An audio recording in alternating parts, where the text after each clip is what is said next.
Sinabi ko sa kanya, kumuha ka ng Comms 101. Sender, noise, receiver. Siya ang sender, siya rin ang noise. Kaya yung receiver, hindi maintindihan yung sinasabi niya. But levity aside, nagtrabaho ako nung panahon ni Presidente Cory, Presidente Ramos sa OP. At doon ang mga panahon na katangi-tangi ang uri ng pagiging spokesman. Marunong umarap sa tao, malumanay, hindi siya ang storya, ang pananalita ay tama, ang tonality ay tama, hindi pampalengke. Pasensya ka na BFF kasi hindi ako ang propagandist.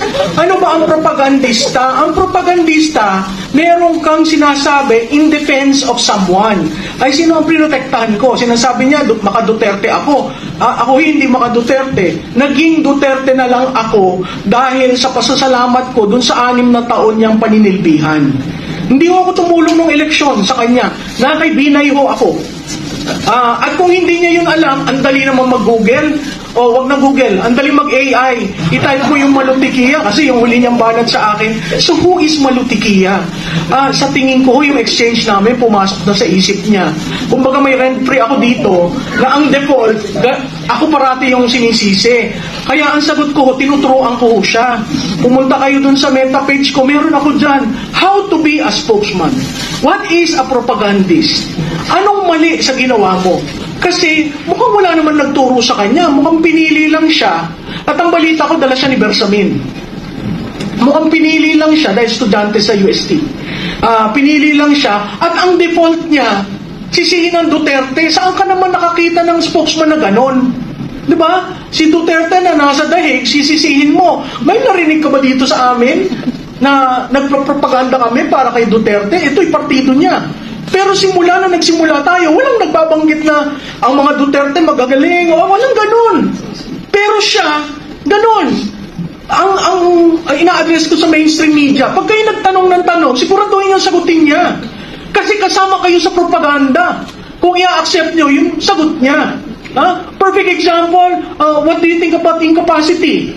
Sinagot ba niya? Hindi. Ang pivot niya ay ang mga Duterte, dapat tanungin yan. Yung mga yung baha nagsimula sa mga Duterte. Kaya nung tinatanong ko siya sa datos, hindi nga siya spokesman, ang pangalan niya Press Information Officer. Information. Dalhin mo sa isapin ng datos, wala siya. Pero dalhin mo doon sa bastusan, nandun siya. Di ba? Ang tanong ko sa mga nasa Malacanang, hindi nyo ba ginagalang ang institusyon ng presidente? Hindi nyo ba ginagalang yan? Kasi hindi lang kayo ang mag-occupy dyan. Ipapasa nyo yan sa susunod na liderato. Anong ipapasa nyo kung yung institusyon sira dahil kay Claire Castro? Dadalhin ko sa kanya. Kasi nakakahiya. She is not communicating. She is the propagandist. Kasi paano? Ako, tinawag na akong propagandista. Ang sabi ko, anong proof mo? Ako ba'y binabayaran ng mga Duterte? Hindi. Kliyente ko ba sila? Hindi. Kaya nga ang sinabi ko, ako'y Pilipino, mahal ko ang bansa ko, magkokomentaryo ako. Hanggat ikulong ako ni John Vic Remulla. Diba? Kasi inciting to sedition, wala mga akong sinabi na ibagsak ang administrasyon. Ito, example ha. So, really, ang appeal ko kay Secretary Dave Gomez, si Dave Gomez is a man drilled on communication, on crisis communication. Pwede ba? Alsin nyo na siya. Kasi kung gusto nyo makabawi ang Pangulo sa tiwala, yung trust rating, trinap namin yan. Simula ba nung naging spokesperson siya, ano ang trust rating ng presidente? Dumadaos-os. Partially because of her. Tapos yan ang magiging bridge mo sa various audience to explain a policy, a program, what is happening. Kaya yun yung mga beat reporter sa Malacanang, natutuwa ako dahil maanghang lang na magtanong. Ikaw, ito bang approach mo? Alam ni Presidente, kay Ivan Mayrina ng GMA7, saludo ako sa'yo, tinanong mo. Anong sinagot? At a-accept niyo yun as gospel truth? Nakakahiya naman po dahil ang institusyon ng presidente, hindi lamang kayo ang mag-o-occupy niyan. Sum total ng lahat ng presidente. At kung titingnan niyo yung mga spokesperson ng previous president, napakagagaling, malumanay, hindi sila ang unang mapikon. O doon sa exchange namin, sabi ko nga, mahina ito eh. Maglagay ka ng trap, kinakagat. Diba? Ilang beses ako nag-trap. Kaya alam kong hindi marunong sa messaging, hindi marunong sa comms, kasi kagat siya ng kagat. Tapos ang depensa niya, sarili na niya. Diba? Bakit sarili mo? Hindi ba yung principal mo dapat ang dinidepensahan mo? Kaya nagiging pikon, nagiging namumula, humahaba yung liig. Diba? Kaya nga, ang sabi, the number one cardinal rule of a spokes, never be the center of the discussion at wag mapikon. Kasi you represent the institution. Ngayon, talagang palengkera ka, at yun ang gusto nila, palengkera, kawawa naman ho ang Malacanang. Shout out us, reaction vlog, YouTube channel, please like and subscribe. Mabuhay kayo. I would like to address my first question kay Prof. Didia. Prof, following the revelations of Senator Amy regarding po kay President Marcos dun po sa drug use, do you think, Prof, isa po itong national threat na magkaroon ng isang presidente na nagdudroga? And ano kaya ang impact nito, especially dun sa sa armed forces of the Philippines na may commander-in-chief following the revelations of Senator Amy? Parang loaded talaga, no? Ganito pala ang kapihan dito. Oo, ganito ang kapihan. Walang break dito. Oo, walang break. Sige, sagutin natin yan, no? I consider the revelations made by Senator Marcos as part and parcel of a national security threat. Bakit? Meron kang isang pinuno na sinabi nagko-cocaine.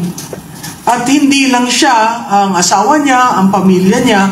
Alam mo, insider information yun eh, na nag-decide si Senator Marcos na sabihin yon at i-share sa public. Karamihan sa amin dito, alam namin yung bulong-bulungan na yan. Pero walang aktual na anong proof natin, may resibo pa. Ang pinakamatinding resibo, kapatid mismo ang nagsabi. Yun yung isa. At dun sa naratibo niya, nagsimula nung bata. Yung tatay niya, nung buhay ang tatay niya, siya nag-aalaga sa kanila. Nung namatay, siya ang tumayo bilang ama at ina. Sinabi niya doon.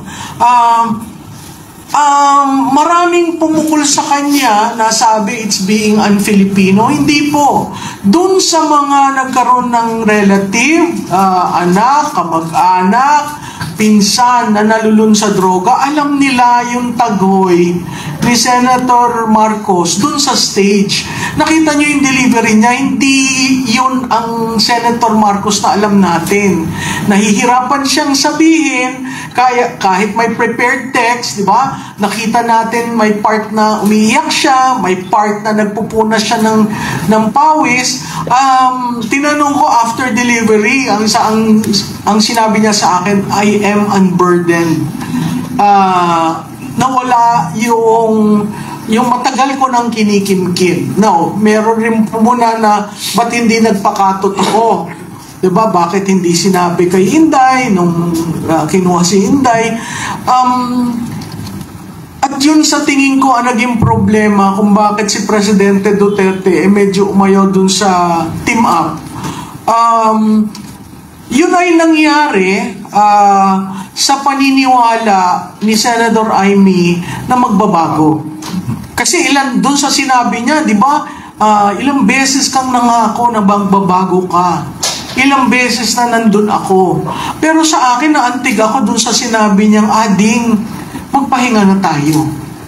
But there was no call for resignation, so I don't understand why there are cabinet secretaries saying it's the sister destroying this presidency. This presidency has been destroyed in day one because of the president, because of the speaker, because of someone unelected who intervenes in governance.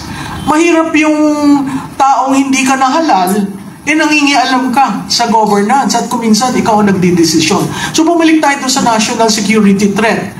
Paano magdidesisyon ang isang pangulong lulong sa cocaine? Paano susunod ang mga sundalo knowing ang nag-utos sabo?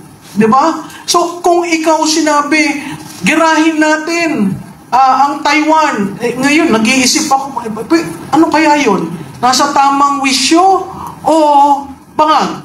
So it is a national security threat because that is the president. Sa tingin ko, yun yung burden ni Senator Marcos na kailangan niyan sabihin. Kasi apart from liniligtas ko yung kalusugan ng aking kapatid, concern rin siya as a senator sa bansa.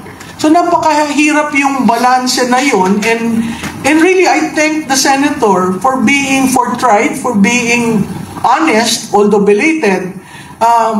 Pero sa tingin ko, yung nasa mesa dito, alam naman natin yung talagang nangyari doon. At public office is a public trust. Doon pumapaloob eh. Nahalal ka ng bayan, binigyan ka ng mandato, ngayong nalaman naming lulong ka, napakahirap intindihin kung hindi magsasalita ang Pangulo. At kung hindi mag-hair follicle test. Doon sa BFF ko, sunod-sunod ang sinabi niya, nag-drug test na. Ang drug test niya ay urine. Noong 2022 for the election, hindi yun hair follicle test. Ang sunod na sagot, kinabig na naman kay President Duterte na nagda-drugs at nagfe-fentanyl. Hindi naman ako doktor, ibibigay ko na yung kay Dr. Mata, no? Tapos kinabig na naman na bakit ngayon? Bakit hindi noon? Ba't hindi niya kaya tanungin sa presidente? Total yun ang principal niya. Hindi ko maintindihan bakit hindi sumasagot. Hindi ko maintindihan na bakit ayaw niya hair follicle test. Hindi lang siya, yung buong pamilya ang challenge. Ang dami ng binato, pati hindi daw tunay na anak si Senador Amy. So makikita mo, yung diversion pinalalaroan, laro siya ng lalaro. Ang napakahalaga, sir, magpa-hair follicle test ka. Yun lang ang alis ng duda ng taong bayan. At pag hindi mo sagutin yan, magkakaroon talaga ng erosion ng tiwala at erosion ng confidence. Biro mo ngayon, tayo ang topic international media saying that the Philippines as a leader who is an addict, who is heavily into cocaine.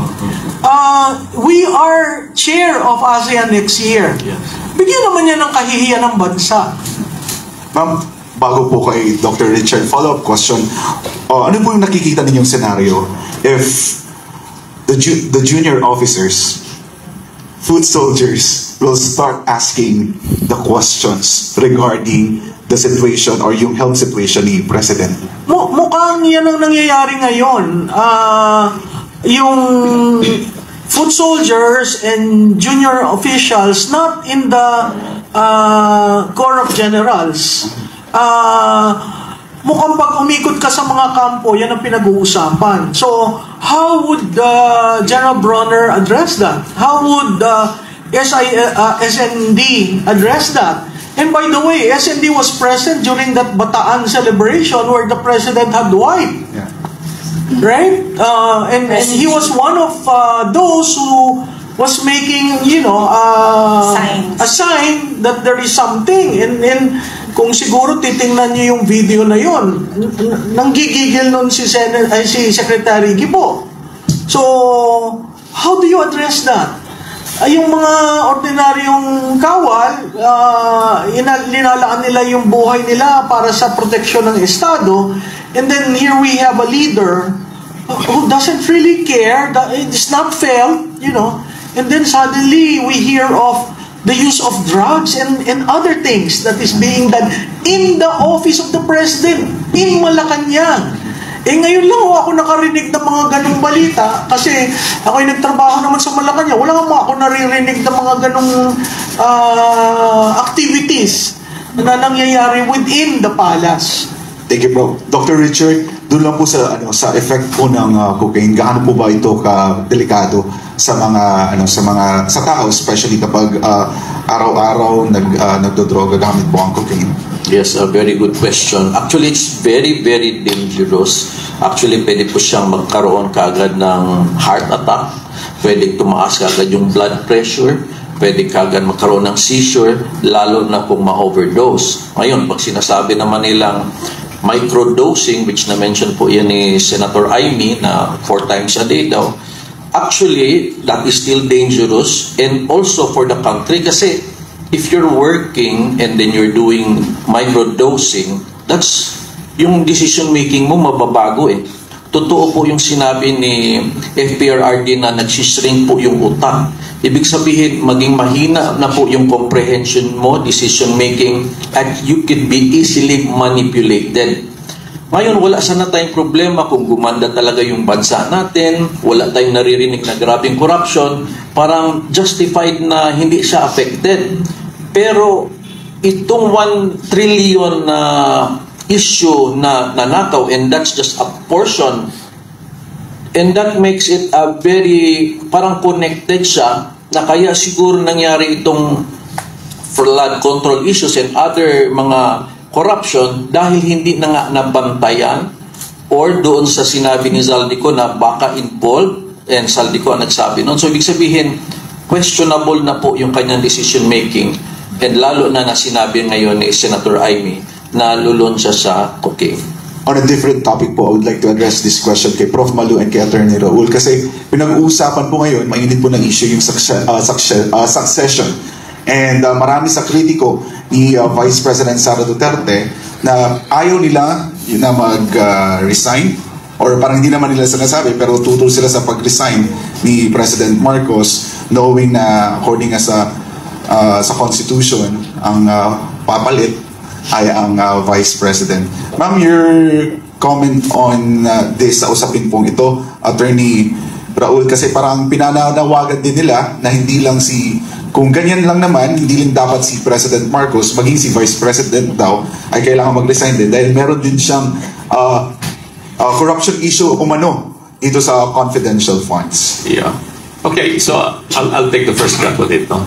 Balikan ko lang yung accusation kay Senator Amy na yung kanyang ginawa raw ay un-Filipino. Sinabi na nga ni Prof. Malu na it's not un-Filipino. It's really very patriotic. It's a patriotism of the highest order. Immediately, binanggit ko yan sa aking post sa Facebook at saka sa TikTok.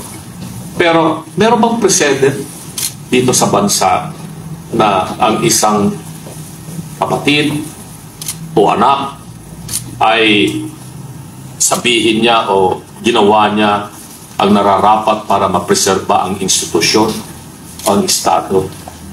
You know, it was a coincidence, no? Ayun, naalala ko. Remember ang nangyari sa Iglesia ni Cristo? Some years back, I think a decade ago, si Ka Eduardo Manalo mismo, tiniwalag niya ang kanyang kapatid at pati ang kanyang nanay para mapreserba yung institusyon ng simbahan ng Iglesia ni Cristo. Ginawa po yun. Ang Filipino ba yung ginawa ni Ka Eduardo? Hindi po. Kinakailangan niyang gawin yun para hindi po masira yung institusyon ng simbahan ng Iglesia ni Cristo. Ganyan din si Senator Amy Marcos. Masakit sa kanya yun. Nakita naman natin ako, mayak-iyak na ako nung nakikita ko sa aking cellphone yung delivery ni Senator Amy Marcos. It was a sacrifice that she has to make knowing na ang bansa natin ang nakataya. Hindi po yung si BBM lang. Ang nakataya po rito is not only the presidency but the whole country. Sabi natin, he is the Commander-in-Chief of the Armed Forces of the Philippines. Na being the Commander-in-Chief, you have to be always of your sound mind. Kung sakali mang makatulog ka, gisingin ka kung kinakailangan dahil merong mga emergencies like calamities na nangyayari. Sinabi na natin na yearly aabutin natin itong mga multiple calamities dito sa Pilipinas, dulot ng bagyo, baha, ng lindol. But more importantly, in global situation, the President is the chief architect of foreign policy. Apektado po tayo sa mga desisyon ng Pangulo na taliwas doon sa mga nakikita nating nangyayari globally. Pinagtatawanan po tayo sa buong mundo ngayon sa totoo lang. I have never felt so ashamed sa mga nadaluhan kong pagtitipon sa ibang bansa. Japan, Korea, ASEAN, China. Conferences, when people, delegates, then they are going to ask you, hey, Mr. Lambino, is it true that your president is a drug addict? Di ako makasagot. Kaya eh. But this time, pag tinanong ako ng isang foreigner, well, according to the sister, was personal knowledge of the presidents and the members of the first family and some high-ranking officials of government who are there, incumbent they are, working with him, are also involved in this illegal use of drugs. Hindi naman po ito fentanyl eh. Sabi nga nito kumatan, yung fentanyl is a regulated drug, is a prescriptive prescription drugs na ginagamit yan para maibsan yung pain order to Pero you cannot equate yung fentanyl sa cocaine. You cannot compare orange and apple at the same time or a circle and a square. Magkaiba po yun. Huwag nilang baguhin yung narrative dito. At saka, yung pinag-uusapan natin dito, no? The future of this nation. Hindi na po ito issue lang ng corruption ito. Sabi nga ni Doc Mata kanina, as consequence of this massive, unprecedented, gargantuan corruption ever done in our country, it may have been the consequence of abuse, drug abuse. And it's happening in the Balas. Yun po ang issue po rito. Now, in regards to issue of succession, maliwanag naman sa ating saligang batas. Now, I have been campaigning for changing this constitution for how many decades na, Prof. Malutay? Nakikipaglaban dito. Since late 80s, sinabi na natin itong constitution na ito na gawa ng mga oligarchs, gawa ng mga taong they continue to have a colonial mentality that they believe they can, manipulate the poor people of our country. At pag ito ay nagtuloy-tuloy na ipatupad, walang mangyayaring maganda sa bansa natin. It's going to be a situation of a roller coaster, boom and bust, boom and bust, boom and bust. Ganun po ang mangyayari sa atin. Hindi natin matanggal kaagad ang Pangulo because we have to undertake the process of impeachment. If you follow yung peaceful process, hindi mo rin siya pwedeng piliting mag-resign. Dito sa ating bansa, yung mga politiko pa, meron pa bang delikadesa? Perhaps in other countries, yes, mataas ang kanilang moralidad at yung kanilang delikadesa. Ma-involve lang sila sa issue ng, let's say, for example, what's happening now in Japan, yung prime minister nila, kakailig nila yung babae, gumawa ng some statements in regard to the issue of Taiwan. Nag-aaguruto yung mga Hapon ngayon. Sabi ng mga Japanese citizens, walang gera for the past 80 years. Why are you going to issue a statement that will inflame the situation here in the Pacific? So, baka mapilitan siyang mag-resign anytime just because of that minor. Pag tinignan natin, fault of the Prime Minister, but for the Japanese people, iba. In the same breath, nakita natin yung mga scandals, very minor scandals of politicians, even in the United States na tinitignan natin na parang model natin yung Amerika. You remember si Senator Edward Kennedy? Na involved siya doon sa issue na meron daw babae na parang nadulas doon sa kanyang swimming pool. And because of that, he had to forgo yung kanyang ambition to run for president of the Democratic nomination sa United States. Dito, sinabi na ng kapatid ng Pangulo, gumagamit kayong pamilya ng droga, ng cocaine. Succession, we have to follow that constitution kahit na hindi ko gusto. It's the vice president ang nakalagay. If you want peaceful transition. Now, if you don't want, and that's what I'm afraid of. Baka itong mga sinasabi mo kanina, mga junior officers and foot soldiers, hindi mo maalis na magsabi sila ng mga ganito-ganito, ganyan-ganyan. Ako, naglalaro ako ng golf. Malaro ako sa Aguinaldo, lumalaro ako sa Villamor, lumalaro ako sa veterans. From time to time, kung minsan may mga nakakasabay po tayong mga nasa active in service. Maririnig mo yung mga bulong-bulungan. Mababa po yung moral ng ating mga kasundaluhan ngayon. Militar at saka pulis. Hindi lang sila kumikibo dahil siyempre they follow the chain of command. And that's what I'm afraid of. Kasi yung provision po ng ating saligang batas that the armed forces is the protector of the people and of the state. Self-executing provision po yun na pwede nilang magamit. And that is dangerous. Magiging extra-constitutional po yung succession. Hindi po ako papayag sa ganun na sitwasyon kasi mamimiligro po talaga. Hindi lamang po yung ekonomiya ng ating bansang mamimiligro sa ganung sitwasyon kung hindi the entire security situation of our country. Pag sumabog po yun, magiging parang Myanmar po tayo ngayon. Tuloy-tuloy po yung labanan ng mga sundalo sa Myanmar and different armed groups in Myanmar. Dito sa Pilipinas, magpunta ka sa Mindanao. Ito, si Doc Bata alam niya ito. Walang tao sa Mindanao na in his full age na walang armas, na walang baril, pistol or what have you. They're very high-powered firearms there in Mindanao. Hindi lamang po yung MILF or MNLF or whatever groups. Even Christian groups in Mindanao, they have their own firearms, and there are thousands and thousands of loose firearms in Mindanao. Same is true here in Luzon. You go there in northern Luzon. I am from northern Luzon. Ilocano, Apo, Mukati, sa Sasaatay, kita, kamiyanan. Nanganguruna dita probinsya iti Abra. Kandita, gado mga probinsya ta Ilocos Sur, aging gana dita, Cordillera, ado, armas dita.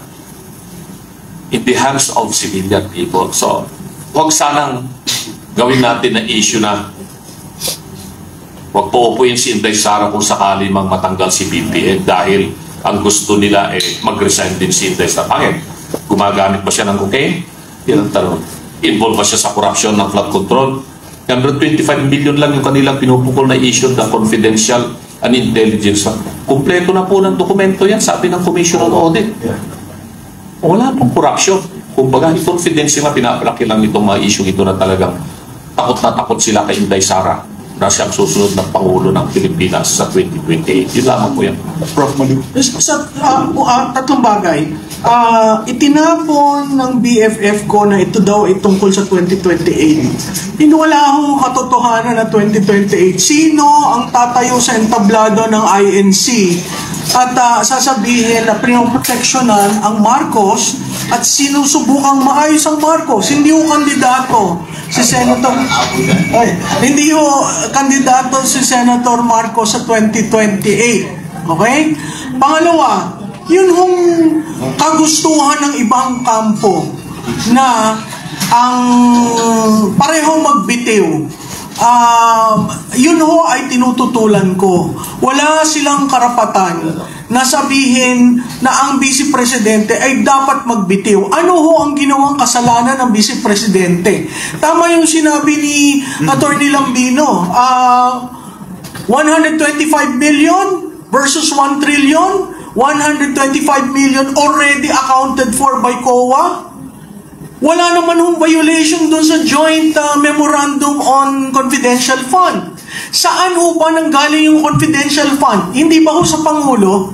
Binigyan siya. Bakit siya binigyan? Dahil sa NTF-ELCAC na na-appoint siya at sinabi niya lately na ginamit siyang pag-check dun sa corruption sa DepEd, kung saan na-discover kung sino nag-supply ng computer.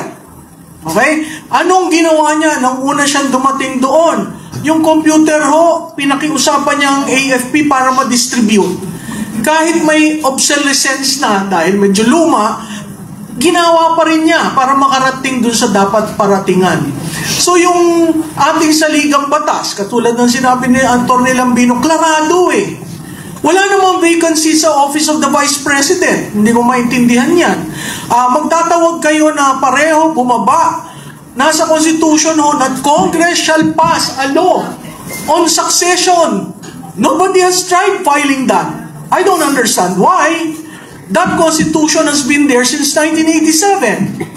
Okay? So, kung gusto nyo, and I'm addressing this to the pink and the yellow. Gusto nyo paltan? Hindi ba Constitution ninyo yan? Constitution ng dilaw yan. In total reaction to the Marcos years. Ngayong nagkakaroon ng labuan ngayon, gusto nyo mag-extra constitutional? Kawawa na ho ang bansa natin. Ang ekonomiya ho natin ay bagsak. Hindi ho masaya itong darating na Pasko. Paulit-ulit kong sinasabi, pag pumunta kayo sa malls, wala hong namimili. Wala hong Christmas rush. Abay, tayo malapit na sa katapusan ng November. Hindi ho ba ang behavior ng consumer sa Pilipinas pagdating ng ganitong mga panahon ay talagang kabi-kabila na ang sale, kabi-kabila na ang tiyangge. Wala ho yan. Hinahawakan ni Juan de la Cruz ang pera niya para sigurado na may pera siya sa susunod na quarter o sa susunod na taon. Ganun hong kahirap ang buhay. Kaya hindi ko maintindihan itong mga kaibigan natin sa kabilang kampo na sinasabi na dapat silang dalawa. Hindi ko rin ho maintindihan na kung bakit ang mga kaliwa ay nasa mesa pa na makikipag-bargain. Para kung ang panahon na yon ay tapos na. Diba? Respetuhin ho natin yung proseso. At respetuhin natin yung saligang batas na yung mga dilawan ang gumawa. Maganda ba yung saligang batas? Hindi ho. Nakikita natin yung problema. Pero makuha natin pagbabago, napakahirap pong baguhin. Bakit? Kasi parati nila sinasabi, ayaw namin mabago yan. Paano tayo uunlad? Kung tayo'y nakaangkla dun sa salita at espiritu ng 1987 Constitution. Sinabi ni Atty. Lambino, napakadali sa ibang bansa na dissolve yung parliament. No? May kultura rin sila na may hiya. Ito sinabi, delikadesa, kaya nag-resign. Tapos turns out, hindi pala nag-resign. Di ba? Yun ang hindi ko naintindihan eh. Bakit parati yung binubola ang Pilipino? Bakit tuwi kayo mag-a-address sa Pilipino? Populahin nyo. Hindi ba utang ninyo sa Pilipino kaya kayo nandyan sa posisyon nyo? Not unless, katulad na nakita natin, pag nagamit na, bahala na kayo, isa sa tabi. And this administration has been doing that. Nakatulong ka ng eleksyon, bibigyan ka ng LOA. Diba? So, ano yun? Yun ang hindi ko maintindihan at patuloy na nagde-deflect. Para merong pader na inaalagaan ang Pangulo, kailangan na akong panahon na mag-national address siya. Kasi ito'y krisis. Kung sa tingin nyo ito'y dadaan, hindi ho. Yung handling ng krisis na ikaw ay cocaine user at ikaw ay addict, no? Gugustuhin pa natin na halal tayo ng isang Pangulo na addict? Kaya ho, babalikan ko yung sinabi ni Dr. Mata, paiba-iba ang desisyon. EDCA, supposedly for disaster, may tumulong ho ba? China, na kaibigan natin, umayaw sa China. Kasama mo, linigawan ninyo para sa unity team, in-impeach. Diba? So yung desisyon niya, paiba-iba. Yun ay signos na, kaya nga sabi ko, gumawa kayo ng listahan. Kung kailan pa bago-bago. At makikita nyo yung epektong sinasabi ni Dr. Mata. Yung decision making is impaired. Imaginein mo yan kung may nuclear device, no? Sa Amerika, ang presidente may dala-dala. Biglang sabihin, sige, pindutin mo. Ay, di nagkaroon ng gera. Yun yung danger doon eh. Hindi brown leather bag, yung sa ng Amerika. Oo, yung brown leather, iba yata ang laman, no? So ako'y nakikiusap. Di ba? Panahon na magsalita kayo. At kung ayaw nyo magsalita, dahil nahihirapan kayo magsalita, sir, di ba, sinusunod nyo yung pagsasalita, no? Nahihirapan magsalita, ay magpa-hair follicle test. Yun ang pinakamadali. It ends ngayon. Kung maging positive yun, you will have to make the ultimate sacrifice for this country to step down. Hindi ko ako nananawagan ng resignation, hindi ko never kong sinabi mag-step down. Pero, kaya hindi ako umakyat ng entablado nung nag-rally. Sabi ko, kayo na lang yan. Kasi hindi pa ako sigurado, kasi may mandato. Pero nung narinig ko si Senador, at alam kong agonizing yung decision na yan. Kasi nung 2025 na election, pinag-usapan na namin yan eh. Paano ko pa sasabihin? Abay, Kakoy, ikaw yan. Diba? Napakahirap mong isipin at sumunod sa isang leader na may problema na ayaw niyang i-admit na may problema siya. At to those who allow him extra leeway, hindi ho nyo mahal ang Pilipinas.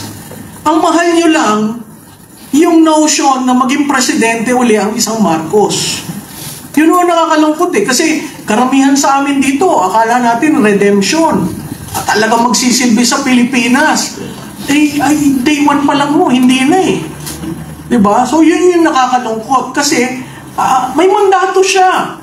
Pero yung mandatong yun, tao rin ang mag-aalis. Tao rin ang mag-aalis. Kasi karapatan ho yun ng taong bayan. No? Kaya kay Secretary John Vic Remulla, ikaw na may kaibigan ko, hindi naman ito inciting to sedition dahil hindi naman ako nagsabi na ibagsak, no? Pero there comes a time, yung mga politiko, there comes a time when you really have to think about country and when you really have to step up on the plate and say, pasensya na kayo, nagamit ko ang pondo na hindi tama. Oy, wala naman tayo naririnig na politiko na gaganyan. Wala nang boses si Congressman taga-Caloocan. Erice. Diba yung passion talagang... Pero wala. May tumayo ba para sabihin na humihingi ako ng paumanhin sa aking mga constituent? Wala. Maganda pa nga yung sinabi ni Atty. Lambino, naghaharakiri, humihingi ng apology, South Korea, Japan. Dito sa atin, wala eh. Pakapalan ng mukha eh. So, parte yun ang kailangan nating i-correct. Dahil sa dadating na 2028, abay dapat iba ang uri ng pinuno na ating ihahalal. Yan yung sa demand side. Problema mo sa supply side, ang COMELEC at ang ating sistema. Marami hong aayusin. Kaya ang taong bayan, parati na lang, ay, drama lang yan, wala naman nangyayari. Makakalimutan rin yan. Ako, humihingi ng tulong sa inyo, lalo na yung sa vloggers at sa media. Magtanong kayo, hindi yung porke tiniflect kayo ni BFF ko, hindi nyo natatanungin. Pero saan ka naman nakakita? Tinanong dun sa yung incapacity provision, biglang ang sinagot, ay, dapat yung dating administrasyon questionin sa corruption. Diba? Paano ka nakatulong dun sa usapan publicly? Nasa saligang batas natin, there are 4 grounds. If there is a vacancy, at saka napakahirap ng incapacity. Kasi dadaan sa Kongreso.